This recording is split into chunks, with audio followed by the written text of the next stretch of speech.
Your thoughts have enlightened our minds and have shown us a path in academic life. Sir has talked about information resources for research. Sir has covered some major topics such as physical forms and electronic form.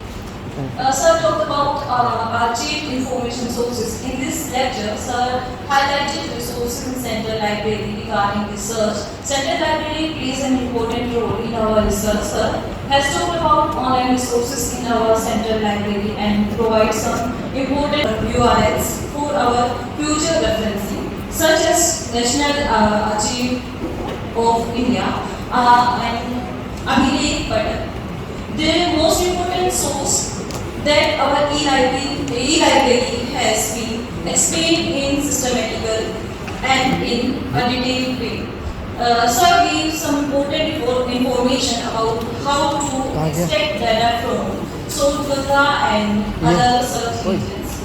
Once again, thank you so much, sir, for sharing your valuable thoughts with us. A wide round of applause and thanks to all the participants who made the event memorable one.